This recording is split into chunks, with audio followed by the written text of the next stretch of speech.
So our awesome panel here, guys. I just want to introduce everybody real quick. Brandon Donnelly, right here. Brandon is currently the development lead at CapREIT, which is one of Canada's largest residential landlords. Brandon studied architecture and art history at the University of Toronto. He also has a master's in architecture and real estate development from the University of Pennsylvania and an MBA from the Rotman School. That is impressive. Awesome. Melanie Peach. Melanie is a broker and one of the team leaders at the BREL team at Sage Real Estate. Did I say that right? BREL team, the BREL team. In her life before real estate, she was director of human resources at one of Canada's biggest ad agencies. I want to know more about that. Riva Finkelstein. Riva is currently the Director of Marketing and Business Development at Audax Architecture. Riva has a background in journalism and condo real estate marketing, including condo launches, groundbreakings, urban design initiatives, and neighborhood development. Riva is also the head of PR for the Toronto chapter of the Urban Land Institute, who has a kiosk back there that you guys should go check out. Richard Witt. Richard is a design principal at Quadrangle Architects in Toronto and the director of their Shanghai office. The work he leads ranges from large master plans to mid-rise urban infill that encompasses mixed-use, residential, retail, and workplace uses, often with adaptive reuse components. That's really complicated. He is currently on the management board of the Urban Land Institute as well, and is the chairman of the Canadian chapter of the Council on Tall Buildings and Urban Habitat. Thank you very much. You have one fan there, Richard. So that's Matt's mum. Shamez Varani. Where's my mum? Shamez is currently the CEO of Center Court Developments. Shamez, not the CEO. President? President. Somebody. He is the president and not the CEO of Center Court Developments. Shamez holds an MBA with a concentration in real estate from Columbia Business School and an honors in business administration degree from Richard Ivey School of Business at the University of Western Ontario. And lastly, but certainly not least, Rob Spanier. Rob Spanier is a partner and principal of the Live, Work, Learn, Play. Rob has helped develop over 50 large-scale mixed-use development projects in North America, Europe, Central America, and the Caribbean. Rob has been actively involved in the Urban Land Institute. What is this, like an ad for the Urban Land Institute? Yes. It's just a really good organization. Awesome organization. Awesome. And was appointed as the chair of the Urban Land Institute's Toronto District Council in 2014. Okay. We're going to try and power through this, guys, because we have an hour and we have lots of amazing topics to discuss. So, sorry, back to the crowd. That's awful. So we're going to jump right into it, and we're going to start with some topics around placemaking. So, there's a lot of discussion, around this whole idea of these, that's rickety, tall condo towers in the city. I mean, I remember a time when we used to get excited over a tall condo tower in Toronto where it was a big deal. And it's gotten to a point where it's become super, super saturated, and there's tons of projects in market right now. And there's a lot of buzz around Jen Keesmaat and her viewpoints on the really tall condo building. And she happens to be, from what I've been told, pushing for sort of the death of the high rise and really looking for more mid-rise and infill projects. So I understand why in certain cities like New York and Dubai and Hong Kong, that where land is sparse, we really need to push up. But really, why should Toronto with all the land that we have? So I guess my question is, what's the future of the super tall condo tower? I'll ask Richard your view on that first. Okay. Is this working? I can hear you. Okay, good. I think that what you're saying is not correct, that the policies are not that we should not have tall towers. It's that we should have them only in very specific locations, which are the downtown core, other urban growth nodes. But what I really think is that, where we sit here, we can walk across the road and basically be in single-story, low-rise houses, and that doesn't make any sense for me. In the city core, those should be converted to at least, 12 stories, 8 stories. That should be mid-rise, more dense residential neighborhoods throughout. So we shouldn't just think of it's either residential, which in our mind is 2-story single-family houses, or 80-story high-rises. It should be something in between. Everywhere else you go in the world, you don't suddenly stick a townhouse right next to a tower and say that's good planning. So what you're saying is that there's sort of space for everything. There's lots of space. There's lots of space to infill. There's not space to grow out. And we don't want to grow out. We want to densify. We want to keep things compact. We want to keep places where people can walk, where they can ride their bikes, where they can drive if they need to, but that there's options. Melanie, what do you think from your perspective? I mean, I think there's a lot of land in Toronto, but there's not necessarily a lot of good land. I mean, do we really, how far do we want to live from downtown Toronto? So I kind of agree with the comment about, having that density in those critical places. I do like the mixed use and the shorter buildings and the taller buildings next to each other. I'm a resale agent, and there's a huge demand for that. Not everybody wants to take an elevator to their house every day. Shemez, I would imagine you disagree that everybody does want to take an elevator to their house. Everybody, every single one of you. I love you, Rob, but I do also take exception with the question. I think we don't have a lot of land in Toronto. We have this amazing policy called the Greenbelt, which is essentially, if you want to think about this as a physics problem, we've got only so much volume of space in the city, and we have the greatest city in the world attracting 100,000 is the number that's thrown out, new people every single year. So you just project that out, and if we want to have an affordable, livable city, and affordability is actually a really key thing that people don't really talk about with high-rise. And I think, for the last 2 years, the narrative in the Toronto real estate market's been around the craziness of the single-family housing market, which is 10, 15, 20% up each year. I predict that this year you're going to start hearing that story about the condo market, and any of the new condo sales agents in here will know what I'm talking about when I say there's a very limited supply of new condos coming out.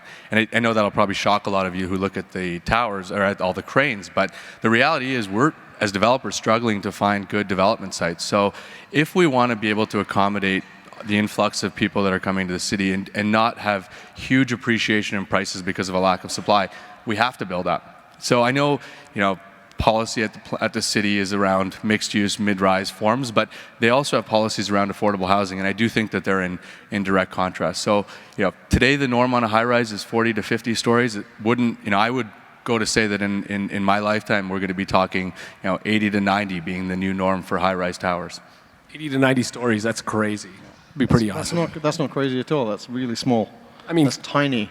That's tiny. We haven't even got one super tall tower in the city. Last year, 2/3 of tall buildings were built in China alone, and by 2050, 7 out of every 8 people in the world will live in a Chinese city.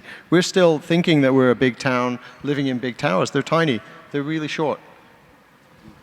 It's an awesome global perspective. I'm clearly a small town keep it boy. real. I want to keep it real for you. When you think, look at that tower, it's 50 stories, what's going to happen? And then you say, but hold on, here we are in some other place around the world which is actually building tall towers, and they're 250 stories. Amazing, amazing. So why is Dubai building taller towers then? Is it because when you said there was a land shortage in cities like Dubai? Dubai is a different story. Right? But it's not. I don't. Yeah. Dubai is one guy saying, I want a city here, and I'm going to build it all on one street with 3 meters between each tower. Yeah. And I don't know who's going to live there, but somebody's going to invest, and then they're going to sell it to somebody else before it's built, and then that's going to stop, and then we're going to start again. All right, so we're gonna move on to the next topic. That was good. So I actually recently moved to the city, and now I kind of converted to being a city snob. And I find it funny when different communities, neighborhoods, developments try to, outside of the city, that is, try to position themselves as walkable and livable, and I think it's kind of cute, but I never really believe it. Is it possible to create like livable and walkable neighborhoods, neighborhood nodes at least, outside the city? Shemez, what do you think? Yes, anything's possible. You can certainly build the infrastructure, and many governments around the world have done just that, have taken areas outside the city and tried to convert them into new neighborhoods. Actually, I was just in Beijing a few weeks ago, and where they did the Olympic Village, the Bird's Nest Stadium and the Water Cube, which I'm sure all of you saw on TV, that was a neighborhood that was kind of outside the core of Beijing, and Beijing's you probably know the stats, but one of the top 3 or 4 largest cities in the world. So they tried to create a new neighborhood. And 8 years after the fact, if you go there today, They can barely keep the stadiums clean. They can barely fill the venues. They've got like the water cube is turned into a water park for kids just to try to attract people. And it was actually, somewhat sad to see what the state of that incredible neighborhood and all the billions of dollars and time that went into it. And I guess what that to me says is, there's the old adage, if you build it, they will come. I don't believe in that. I think you've got to have density. You've got to have people that are walking the streets, that are using the amenities, that want to be in that area. So, and the other really good sort of sign as to how viable outside of the city sort of walkable, livable neighborhoods are retail rental rates, which are entirely driven by volume of traffic that come by. So, the brokers in here in the retail industry will tell you there's a huge divergence between if you were in the 416 or in the 905 or beyond, and that's because there's just a limited amount of demand in those nodes. So I think it's very difficult to make it work without You're on the people. no side of that, it sounds like. Yes, yeah. Rob, what do you think? I'm going to fundamentally disagree with you. Love that. Listen, I built cities in the middle of nowhere around North America and Europe, and they were called villages and they were resorts, and those are far more difficult than to build any city. I think there's a real stigma in Toronto that everyone thinks that I want to build Toronto. Well, Toronto is a great city, and it should be considered a great city against many other great cities. Vaughan is going to create a downtown for itself. Fact. How you design that, how you create that, is dependent on the skill set that sits around that table. But will Vaughan get a downtown? They'll get some form of a downtown. Will they get downtown Toronto? Absolutely not. We're working on Woodbine right now, which is 630 acres. It's the largest developable parcel of land left in the city of Toronto. When I start off my statement with that, people are like, oh, I didn't realize. We're going to build a city at Woodbine. We're not going to build a Woodbine Live, power center, strip center, some sort of center. We're actually going to build a real city.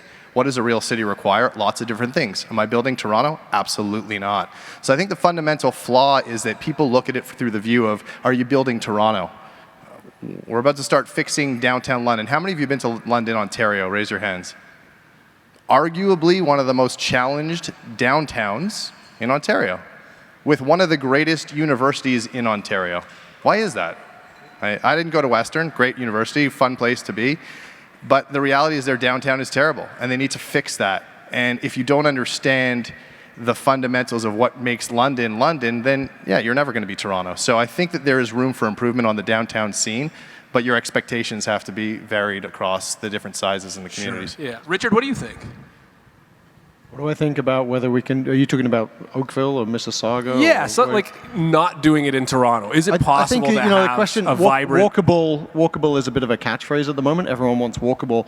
The truth is that when all of these large towers are built in the city center, it's also not going to be walkable, because when it meets the ground, the sidewalk is only about 3 feet wide. So you're going to have 10,000 people coming out in the morning and then not being able to. It reminds me, I'm originally English, but when I was living there about 15 years ago, they had a discussion about whether or not we should have fast walking lanes along Oxford Street. Maybe some of you will remember that, because it was too congested. And they have much bigger sidewalks than we have here. So it also speaks to the quality of whether people want to walk more than whether they can. So if you say, hey, this is walkable, maybe it is, but maybe it's in the middle of a superhighway.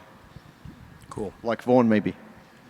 Well, it's amazing. I'm just going to throw this one in because I remember sitting with the mayor of Vaughan, and he told me, Rob, there's downtown Toronto, there's midtown Toronto, there's uptown Toronto. We're going to create Newtown Toronto. And I said, leave the marketing to the marketing people. But you and I will never sit on Highway 7, even though you call it Avenue 7, and have a macchiato. It's never going to happen. But go one street off, go a little bit north, create a little bit of a hub. You can have a place. And I think that the misunderstanding is the term downtown. Because every time I say downtown, you think Toronto downtown. I can bring you to downtown Columbus, Georgia, where we're working, which is an entirely different kind of downtown than Atlanta. And it's about expectations on what you want to create. But I don't think in my lifetime I'm going to see 10 downtown Torontos, but I'm certain that I'm going to see 8 or 10 satellite city centers, urban hubs, places that you could consider a place where you could congregate, because there's no way that the infrastructure will ever be created in downtown Toronto to satiate the demand of the 8 to 10 million people. That's pretty cool, and it's kind of neat to know that, because your insight is that you're planning these things. So for us to kind of believe it, for a lot of us, we have to see it to believe it, but it's an interesting insight. Okay, I have a pet peeve. A lot of condo towers going up in the city, and it seems a lot of the times that sort of the grade experience, the retail stuff, ends up being, dry cleaners and convenience stores and really crappy kind of stuff that really just sucks. And I know it's not the case everywhere, and I'm sure that there's examples, but it seems to be kind of by and large a bit of an afterthought. What's the next? What's the future of this retail in these new buildings? Rob, I'm gonna put that to you. Back to me. Well, I mean, you're going to get my belief is Toronto has missed the mark over the last 25 years because they were so focused on power centers and strip centers and commercialized retail, and then all of a sudden, this influx of immigration and 200,000 people showing up every day has created this incredible demand. But quite frankly, the majority of the development community in Toronto has focused on, 30 feet and up. They've never focused on the ground floor plane. And it's because there's a lot of developers that are exercising this new part of their brain called mixed use, and everyone knows mixed use, and it's great. But the programming side, the implementation side, the creation side of place is what everybody wants. So back in the day when I used to build resorts, we sold hundreds of millions of dollars worth of real estate in the middle of nowhere. I got to tell you, Blue Mountain's not the best ski hill I've ever skied, but the village is pretty cool. And we realized that there was an environment that you could create for people. In Toronto, it's getting there. I urge you all to go check out the Canary District that'll be open this summer. Programming, focus on uses, and driving demand based on non-national tenancy is going to create an incredible experience there. And it is achievable and doable. What I'm going to hear from my counterparts is that the math doesn't work, and I think it does. Speaking of, sorry, you know what? Actually, I just wanted to ask you, Richard, because surely it hasn't been an oversight. I mean, the level of detail and planning and energy that goes into designing each of these is immense. Why does that happen so often? I think it speaks a little bit what you're saying to the maturation of the development industry, which is for years and years, it was, wouldn't even say 30 feet up, it's more like 2 or 3, maybe 10 feet up, is I'm a residential developer, I develop residential, yeah, I know this is on a main street, but that's not how my pro forma works. I want residential, don't put any retail in here because I don't know what to do with it. The city pushed pretty hard. We want retail, we want retail, we want retail.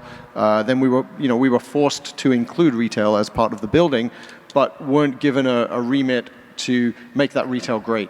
I've noticed a trend in the past few years where I think it's probably as land prices become more that people have to be a little bit more creative with their pro forma. If two guys that own semi-detached houses think each house is worth $20 million, and you're going to put a 60-story tower on there, you're going to need to be a bit more creative in the way that you make it work. So I haven't worked on this, I don't know the specifics, but the Mizrahi One Bloor West project I think is a very clear example of people thinking, how can I make this ridiculous, or sorry, not ridiculous, I have no idea of the details, this very high amount of land makes sense, and it's going to be by introducing different kinds of uses and making those all work. And it's more complicated.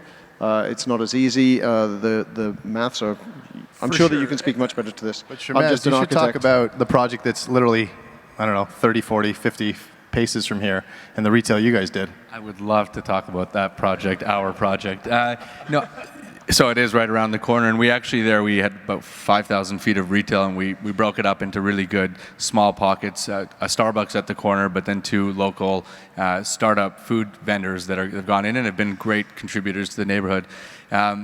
One thing I would just throw out there, this is kind of maybe a little bit outside the box thought, but there's a fundamental shift that's happening in retail, and myself personally, I'm experiencing it in my own life, and that's the emergence of companies like Amazon or Alibaba in China, where if any of you know, Amazon's building a distribution center just outside the city, one of the largest distribution centers in Canada, and you're going to be able to order basically anything that you would go into a big box retailer, into a Walmart, into a pharmacy, into a IKEA. You'll be able to get it delivered to your door in 2 days. Right now it's 3 to 4 days, and myself, I haven't been in a big box retailer in 6 months since I sort of discovered this. It's cheaper, it's faster, it's a lot less hassle, delivered to your door. And so for us, the practical implications, we have a site that, when we underwrote the site only about 12 months ago, we thought we were going to do 10,000 feet of retail at grade, 20,000 feet on the second floor, and there would be ample demand for a big box retailer to come in and take the space. What's happening is kind of the opposite. Like now, those big box retailers are starting to see that the demand is coming from online or from apps or from other places, and we're just at the beginning stages of this, but that's sort of, we have to think 5, 6, 7 years out. So that's sort of where we see it getting to. And instead, we got rid of the second floor. We've got now ground floor retail that's chopped up into smaller pockets, and it's going to be local, largely local vendors who are, probably mostly food vendors who are servicing all the people that are going to be living in the neighborhood. So there's definitely been a huge shift. Yeah, it just seems like online. the world has enough dry cleaners. Riva, did you want to add to that? Yeah, so one of the things that we focus a lot on at Audax is the design of the ground plane of buildings, how people interact with buildings, and yes, there's this need to put retail on all these main streets. But you need to think beyond just what the uses is going to be when the condo's built. You need to think about the future. Let's just design a really great building that adds to the public realm, that enhances the streetscape, that might be, maybe it would be attractive to a coffee shop one day, maybe a restaurant another day, maybe an office. Thinking if you just design a really great building that with great design at the ground level, not just only the tower form above, then you future-proof it a bit. And when you're building cities, and when you're trying to create these new downtowns in Vaughan, and when you're infilling in downtown Toronto, you're providing the elements that people are drawn to. And retailers or people like this space, for example, there's lots of layers to it. You come in, you walk under the columns there. Yeah, it's kind of like not just using it as an afterthought. It's not just a box that you need to now fill with a dry cleaner or a Shoppers or just something very generic. It's having a concept and creating that versus just creating like you said, a box. Yeah. If I could, to add to this, I agree with Shamez in terms of the shift that's happening, but we are getting better at mixed use. We have a project in Liberty Village. There's 200,000 square feet of retail and 500 rental apartments on top. So there's a significant amount of retail. It's going to be a completely different type of mixed use project. But part of it comes down to core competencies. We're partnering with First Capital on that because we don't do retail. We do the residential, and we have a partner that's really good at the retail side. So we've come together, and we're going to create that project. But as was said before, if you don't have those partnerships, you may just not want to do the retail because it's not your core competency. It just seems like a bummer sometimes because there are these awesome locations and there's beautiful buildings, and then sometimes it's just like wah wah wah. What I'm saying, it doesn't only have to be retail. Like there might not be a demand on a certain street right now for retail, but just design something really nice, and you'll find, based on whatever the market demand is, someone will want to move in there because it's going to be good for their business or their use.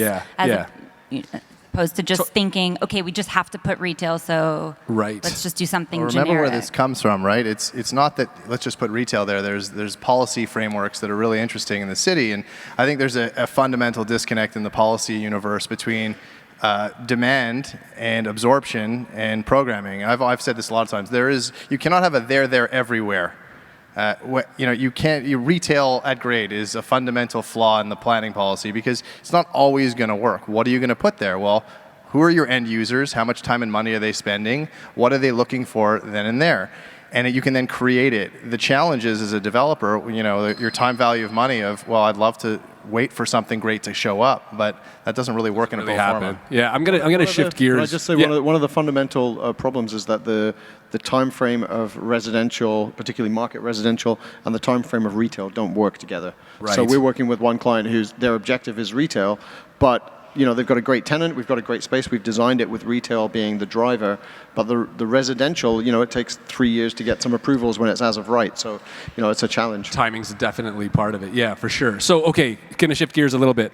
This is one that Slutsky and I have debated, and we're on opposite ends of the spectrum on. Where are you, Matt? So we were talking about this, and I think, and maybe it's just me kind of drinking the Kool-Aid and all the city pride and Drake dropping his new album and the Blue Jays doing what they're doing and my Raptors are in the second round, but I am all in on Toronto. And the rebrand, and it's the 6, and now we're finally cool. I think it's a world-class city. Slutsky says it's not on par yet with the Londons, New Yorks, Tokyos. What I'd like to hear is what your guys' opinion is on that, and if you agree with Slutsky, I don't like you. No, I'm just kidding. But is it what needs to happen in Toronto for it to become a world-class city at that level? And I am going to ask Riva. Okay, well, I didn't grow up here, so I really like Toronto, and I think that I'm a big supporter of Toronto, and I like to tell all my friends that don't live in Toronto how great Toronto is. But I think that we're starting to get on people's radar as a cool place. I think that to be a world-class city, you almost need to be able to close your eyes and imagine yourself there, or think of a place, something that represents that city. And usually, when you think of most cities, it's a really great public realm. And we have a lot of little pockets that you discover when you live here, but I don't think we're really well known for. Unfortunately, we're not well known for an amazing waterfront. We don't have a big central park in the middle of our city, and I think that that's something that we need to work on. And it's not just having a public realm, but it's having a public realm, great public realm that's accessible, that anybody, whether they're a tourist or whether they live here, can easily access it and enjoy it. The beaches has a beautiful public realm, and the boardwalk and the beaches, but it's not so easy to get to. There's no subway that takes you there. If you're not from Toronto, it's not really in the core. You don't really think to go there. The same thing with High Park. So I think that our core, we have all these interesting buildings popping up, but I think a lot of it's private. So what you're saying is the elements are there, it just hasn't been brought together. Is it? I'm going to ask you, Rob. Is it a transportation thing? Is it a culture thing? Is it So we got a heads up on this question, and I did a little bit of research, and there's so many different statements on what makes a world-class city. I'm from Montreal, born and raised, and I love Montreal. I'm in love with Montreal. I always have been. Montreal too, just gotta say. There you go. But what does that mean? When you close your eyes and you think about Toronto, can you tell somebody a story that makes you want to fall in love with Toronto? I would say there's some amazing aspects of Toronto. But until everyone in this city starts to love where they live, and it's your point about Drake. Drake's promoting the heck out of this city. People are dropping albums and talking about how amazing it is. The passion comes from the people. And I don't care how many things you keep building here. If people don't start loving this city and believing in this city, you're never going to be world class, because the people make the city. The city doesn't make the city. The city and the people together can become world class. But listen, Pan Am Games, amazing. Great baseball team, amazing. Basketball, second round. There's so many things, arts, culture. They say you need great bars, you need great, I was reading on this Forbes article, but until people truly start loving where they live, Toronto will never be world class. I love Toronto. I'm not from Toronto, and I'd say Toronto is the greatest city in the world. Yeah! And I'll tell you why. Here's the simple question I'll pose to you. Where else in the world can you find a city where, regardless of race, gender, sexual orientation, family upbringing, anything, whatever your background is, we don't care. Toronto doesn't care. It's the only city in the world outside of New York City, and tell me if I'm wrong, but tell me another city that's as welcoming. When 20,000 Syrian refugees come, we have our prime minister sitting at the airport, and I don't care what your political motivations are, but the fact that the country got behind this, we're probably the only city in the world that would welcome people like that with an open arm. So as the child of a refugee, as someone who's not from Toronto, I sit here every day and I say the social fabric of this city is like nowhere else in the world. Only New York has something similar, but New York's not accessible. The average person can't move to New York and set up shop and start a life. So I would hope that this panel in this room would become the Drakes of the world. We're not as cool as Drake, but we try.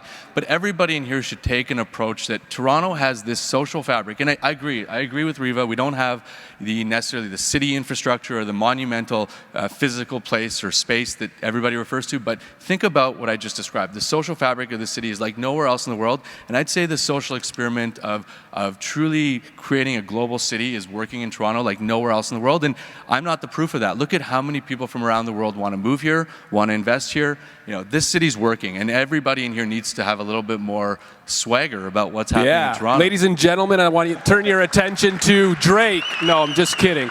But that would have been awesome if Drake was here, right? Like that would have everybody would have been Instagramming that.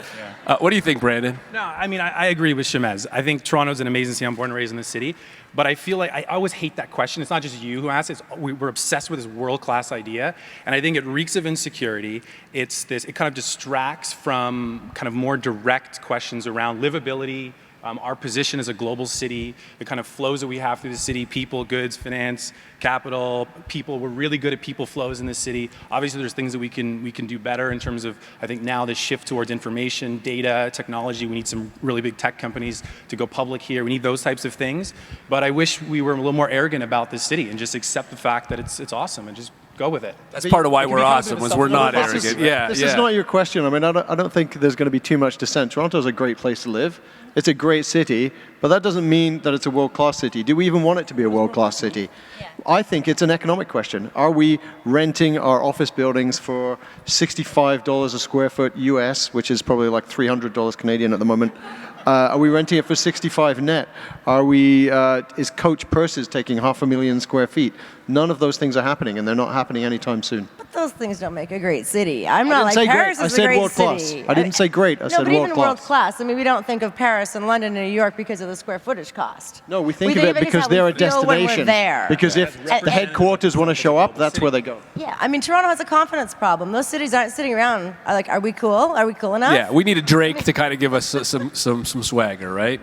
Yeah. The only other thing I'd say is, and it's amazing to see the shift in Toronto, because I think this city, over the last decade and change since I've been here, has changed dramatically. And I think there's amazing things going on here, like everything. Every time someone comes from any part of the United States or Europe to visit, work, whatever, they're blown away by what's happening here. And that weird organization you referenced, Urban Land Institute, it's the largest real estate organization in the world, 38,000 members. Shameless plug, but a good one. Did you tell them about the expo event? No. But so my point is that when people come here, they're blown away. They're absolutely blown away by what's happening in the city. And I think, if more people, like Shemez said, you know what, I love Toronto. I love where I live. I love everything that's going on. If we can get more of that going on, no infrastructure deal is going to solve the problem to become quote unquote world class. Yeah, you know what, for sure. Part of the problem of what Rob said, though, is exactly the problem, is that they are blown away because they've never heard of Toronto. They don't know where Toronto is. It's not a world-class city if you've never heard of it. And you go, oh, I didn't realize you were 3 million people. Is this somehow north of New York? I'd never heard of it. True enough, and as much love as there is in the room for Toronto tonight, I think we also as Torontonians love to bitch about our city, right? Like the transit problems and the Gardiner and all of these different issues. Transit is really shit, though. Agreed. It's terrible. So, I guess my question is, in the last 15 years, what are the biggest mistakes that the city of Toronto, the development in Toronto, what are those huge mistakes? What can we learn from them and to go forward? Because this is all about the future tonight. I've only been here 5 years, but one that really disappointed me personally was the rejection of jets to the island airport. We talk about wanting to showcase the city and make people become aware of what's happening in Toronto. And to me, Toronto should be one of the leading centers of tourism in the world, and we have this amazing opportunity on the waterfront that would allow for ease of access for I don't know how many millions or billions of people to easily access the city. And I think we got held hostage by a very small group of people who were, yes, directly affected, but we're not thinking about the broader good. And I wish that sometimes things would go to a public vote, because I think if you took that to a public vote, that would be one that you'd get a lot of support for. It makes the access in a global economy, in a global world, so much better, and something that most cities don't have. That's actually one of my favorite things, one of many favorite things living in Toronto, is the fact that I can live downtown and walk to an airport and have access to the world. It's just so unique, so cool, so urban, and you could fly jet set to another city, and then landing on the island airport is just, when you see that view, it's one of those things that can make you fall in love with your city. Yeah. So I think that is something that we probably not jet set, turboprop set. Yeah. Richard, what do you think? What from your perspective, what's the where have we really messed up? Well, I don't know about. I mean, I've got a more selfish view of the island airport, which is at the moment it's very convenient. If suddenly there's loads of jets going everywhere, then it's not going to be that. Not necessarily the island airport, but where else have we messed up? Transit. I mean, we can all sit here and moan about the transit for ages, but it really sucks. There hasn't been any investment. There hasn't been any forward thinking. Nobody's thought, what's this city going to be like in 15 years? The problem, I think, and maybe where it's messed up the whole time, but I've only just noticed, is the political system, which doesn't think about what do we really need. It just thinks about how am I going to get votes for the next 4 years. So every time you have somebody come in and they say, oh yeah, you said that, but now I'm going to change it all for the next 4 years because I want to get in, because that's going to get the votes by me saying it's cheaper. There's no sort of holistic oversight of the city. Right. Melanie. Yeah, I mean, I think on that note, I mean, Liberty Village comes to mind. I think we've managed to create something great at Liberty Village, and it's a real community, and it's not just somewhere people go to sleep, which it was for years, but you can't get in and out of it. I mean, how was that? Who thought of that? Like, you don't live in Liberty Village if you have a car. And yet we've created this great community that we just can't really access. That drives me crazy. Right. Brandon, what's the score in the game? No, don't tell me. So speaking of controversial kind of elements of the city, City Place is one of everyone's favorite things to kind of kick around and discuss. And this is another one that Matt and I had talked about. Is it the next, I hate to say the word, but is it the next ghetto in the city? Brandon, I want to ask. I'm not as pessimistic as a lot of people on City Place. I mean, I think that the comparison to other kind of post-war neighborhoods that were built and failed, I think Toronto's a different place than it was back then. I mean, we weren't ready to kind of move on from the car in the way that I think we're starting to now. So I think I think the timing is a little bit different. I think the area is also going to be eventually much better connected. You've got the Undergardener project that's going. You've got the well to the north of it. I mean, there's things that I think we would do differently with City Place if we were to do it again, but I'm not as pessimistic as I think a lot of people. Yeah, Melanie, I mean, you sell real estate, so you talk a little bit about City Place. I think City Place is an easy target, and people love to shit talk it. But the reality is those condos are some of the best investments for people who are looking for a good cash flow positive investment. And it's a great place for people to go and get into the housing market when everything is getting more and more expensive. And I think, everyone's been saying how the condo market's going to explode and blah, blah, blah. I was in a bidding war at City Place 2 weeks ago. I lost it. But that's what's happening. There's Did you just go to a party down the hall, or no? But that's what's happening. And yeah, of course, the community needs to be built around it, and we need schools and community centers and all of that. But I'm not that pessimistic about it either. I think there's hope. If the market corrects, we're probably in trouble because most of those units are owned by foreign investors. But I think we're going to see more and more that there's people living there to build a life and not just the tenants moving in and out every year, which is kind of what it's been up until now. So nobody wants to poop on it? No? All right, we'll move on. How are we doing for time, Matt? Good? All right. Keep going? Yeah. Awesome. All right. We'll keep going. We're talking Toronto as a city of neighborhoods now. This is kind of the whole NIMBY topic, which everyone kind of enjoys sometimes. Recently I was reading about a certain developer in a certain wealthy part of Midtown Toronto, and all of the sort of homeowners there were lobbying against a townhouse development that had townhomes that were ranging from starting at $500,000 all the way up to $1 million, and the residents were enraged that these cheap townhomes were going to be built and devalue their homes. Is it the density creep thing? I don't know. I guess they felt like $1 million townhouses, it was kind of too down market for them. Is the impact of Nimbyism negatively affecting our future growth? Is that a thing? Is Nimbyism stopping our city from growing better, growing faster? And how do you deal with that? Riva, I want to actually ask you that. Okay. So I actually had to deal with a lot of that when I launched many condos in 2011, 2012 in different neighborhoods downtown.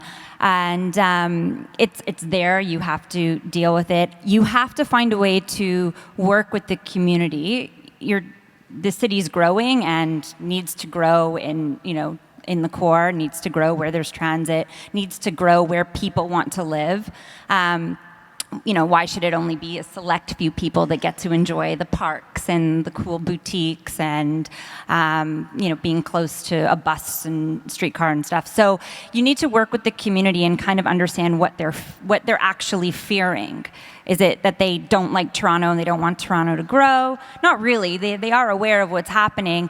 They're scared, and I guess because they've seen, these towers with very stark, kind of blank slate, ground planes, storefronts, they're scared that if a condo comes in, a development comes in, it's going to rip away the character that currently exists. So you need to find a way to, first of all, understand what they want in their community and in their neighborhood and work with them to enhance the character that already exists, not just put something in that's generic. So, that plays into a lot of things. The design of the building. Are you going to do, a big, 1,500 square foot or 3,000 square foot retail, or are you going to break it up into smaller 500 square foot retails with maybe different entrances and maybe canopies and things that kind of enhance the character and that would attract unique and independent retailers or offices or doctors' offices and dry cleaners. Really work with them, because in the neighborhoods I worked in, they were really scared. Oh, condos coming. That means Subway's coming, like a Subway sandwich shop, and that's not what that neighborhood wants. So I think you need to just be aware of what their concerns are and then find a way to address it and give back. That's yes, ideally, yes. The problem is most of the NIMBYs, at least the ones that we've faced, you can't address their concerns. They don't want a shadow on their yard. They don't want additional traffic flow. They don't want additional garbage. I just a couple months ago was in front of a community consultation meeting, and I did probably the unorthodox thing as a developer and stood in front of everybody and presented the plan. Well, I have nothing to hide from. I think I have great pride in what we do. So I put it forward and took every single question and really got lambasted at points through the presentation. And afterwards, I made a point to actually go speak to every single one of the NIMBYs that was coming up with issues against our proposal. And what I found really ironic was every single one of them lived in a condo tower that once upon a time when it was being developed had other people opposing it. So if you kind of fast think forward, you think, the people in our building someday are going to be opposing another neighbor's building. The way you really combat that is you have good policy and political framework to deal with it. So, the City of Toronto has a provincial policy. It has the, official growth objectives and plans. And while NIMBYs, come out and they say a lot of things and they have a vocal voice and certainly have power at a political level, they don't control the entire political spectrum. And I think that the city, while there are challenges with the political framework, one thing that we do get right is they don't overpower the process. At least as we've seen it, they get a chance to speak, express their concerns. We try to incorporate them, but ultimately it's not just their priorities that should be thought of. It should be the broader context. What do you think, Brandon? The other interesting thing about this is that somebody won a Nobel Prize for showing that psychologically, when we're faced with uncertainty and risk, we tend to overemphasize those risks and the uncertainty of change, and we downplay the potential benefits. So one strategy that I kind of think about with this is that if you're going to persuade people, the benefits have to be so much better. They have to be 10x better than everything else you're doing, because people naturally, psychologically, are going to look at the risks and put way more value on those than all the benefits. Can it be a good thing? Can NIMBYism be a good thing? Or is it all bad all the time, in your opinions? I think that if you're a developer going into a neighborhood that you have never lived in or worked in before, I think that you're still going to build there. But again, I think that by listening to the community and what they want and their concerns will help create a better product. There's going to be something, and the city has to intensify, and according to the growth plans and the urban design guidelines, but just a matter of creating something that's going to be really great and unique to that context. I think there's a difference between kind of NIMBYism and bananas on one side, and then community feedback. Bananas? Build absolutely nothing anywhere near anything. So there's that, and then there's the kind of feedback, which is fine, right? You want community feedback, you want to kind of engage and do things that are local and sensitive, but there's a fine line sometimes. But Banana, folks. I just learned that. So hopefully you'll take that away. Okay, so I've done some like condo marketing as well, and in my career, and one of the funny things that I constantly see in these new condo developments is this mythical 3-bedroom plan. It's this plan that is designed, but we're not really going to sell it because no one's going to buy it, but we have to do it because we're forced to do it. That's my kind of understanding of it. It's probably not quite the case, but with everything that's happening in real estate right now, and the lack of affordability with single-family homes, are condos like now finally going to be a family residence? And Melanie, I'd love to hear your perspective on that. Yeah, and just to your point about the new developments and pre-construction not selling out 3 bedrooms, I think those buyers aren't thinking out into the future. And we have tons of demand for 3-bedroom condos on the resale market. They just don't exist because they couldn't find that pre-construction buyer, which is super frustrating for us.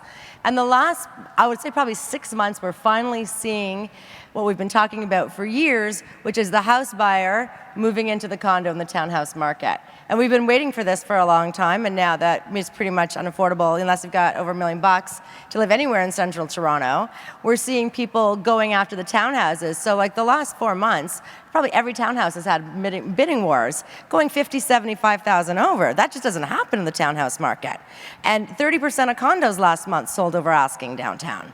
So that's house buyers who are of a different psyche, and they're much more aggressive than typical condo owner, and it's changing things, and we're seeing it happen really, really fast. Interesting. So invest in bigger condos is what you're saying. I can sell them. Here's the thing that I don't think most people appreciate about why it is as developers we don't have the 3-bedroom options or larger units. It's because there's a framework in the Canadian banking system, and it goes to the finance and the lending that we have to deal with. It's different than other markets where the banks say to us as developers, before we're going to loan you $1 for construction of the building, you have to be 80 or 90% sold, whatever the metric is, in order for us to fund you. Well, so that means we have to sell 80 to 90% to be able to build anything. The challenge with pre-selling a 3-bedroom to a family is, I'm a family today, I'm not going to put a 20% deposit for a condo to be delivered 4 to 5 years from now.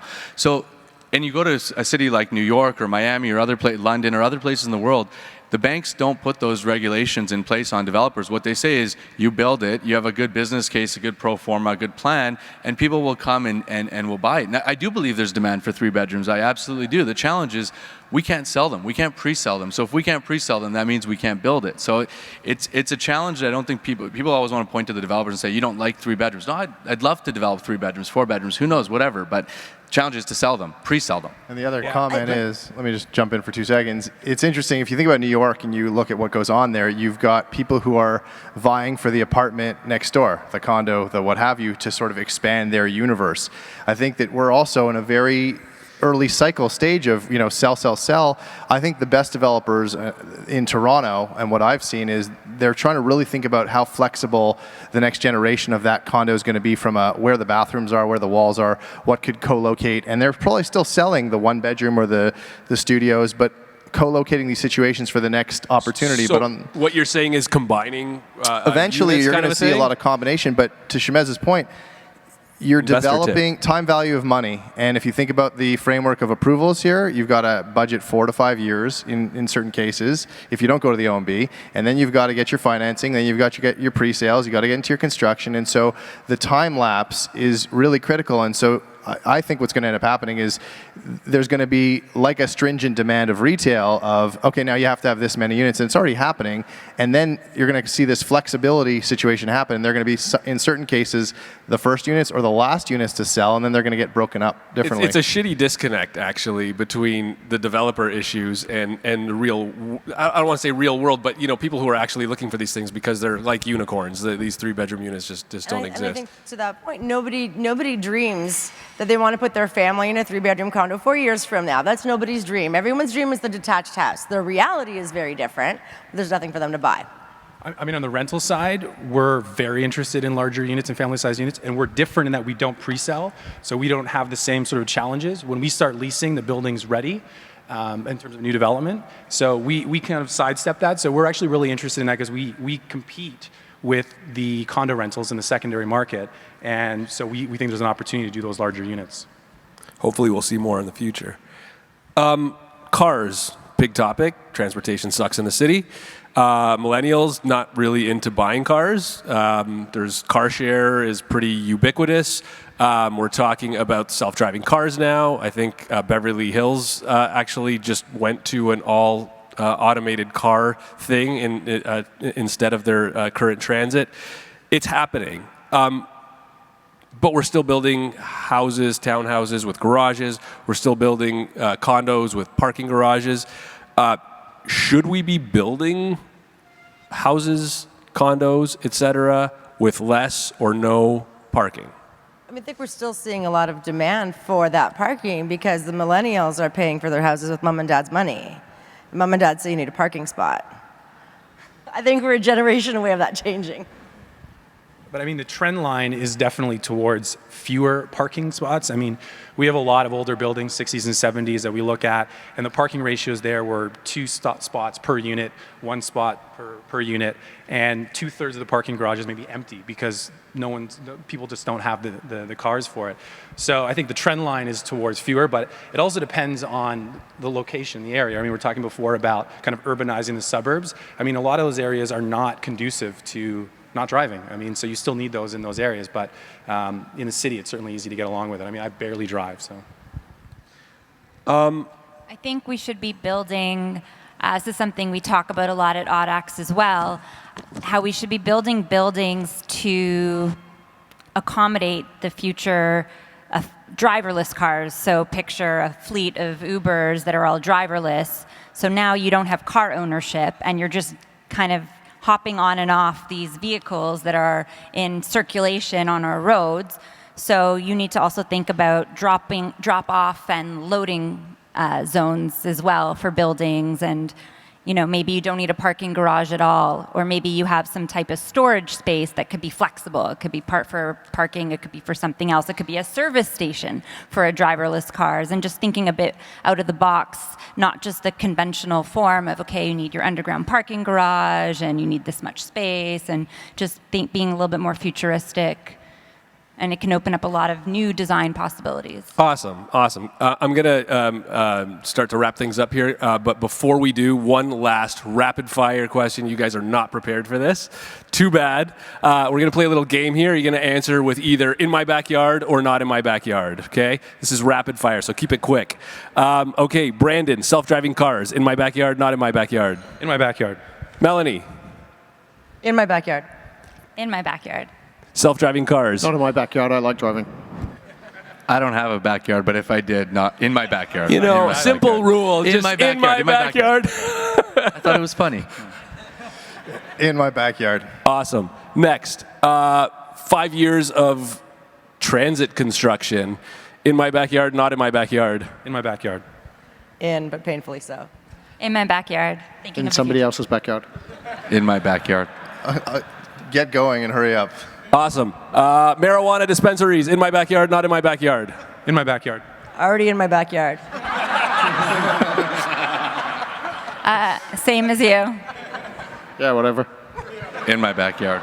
According to Justin Trudeau, in everyone's backyard. Amazing. Urban windmills. In my backyard, not in my backyard. Not in my backyard. Not in my backyard. That would take up a lot of space. Do you mean the little ones or the really big ones? Big ones. Big ones, yeah. Whatever. Ones that vibrate and shake. In my backyard. On my roof, I think. Not in my backyard. I have young kids. Last question, wrap things up. Keeping the gardener. In my backyard, not in my backyard. Not in my backyard. In my backyard. Not. Was that keeping or taking down? Do you want to keep it?